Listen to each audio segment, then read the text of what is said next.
Consiede na varella, lo canta sin deseo bel paixaro, e quasi mi se siente.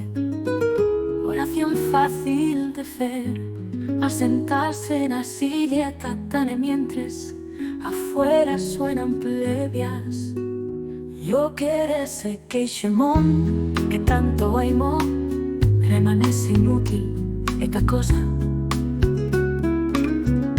No servise ni tai meter molins panels, indiferente a tot, o que no sigan altarias. Ministra do sosiego sargantana, aimando soleno ripazo. Ministras do sin tiempo, oliveras, amigas de poetas abandonadas, y mesmo más reverenciadas, sillas secas, jarmientos dun vinllero ya oblidados, secretarios.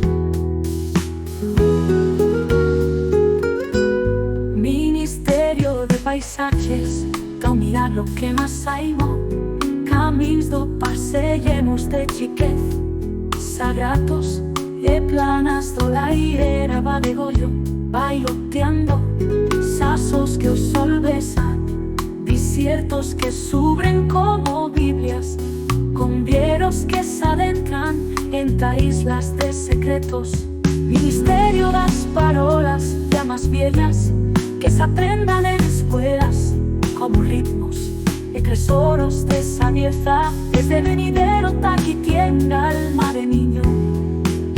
Ella en tal misterio, ministerio de altos cielos, aturar en lo infinito, agafar del eterno, ca meditar e fer, fluindo, o que tal que seja feito.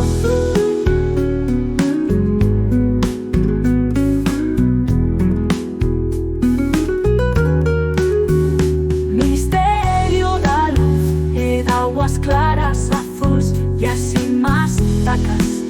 Ministerio de luzcos e de noites, sueños calmos y do descanso, ya sin piezas contemplando.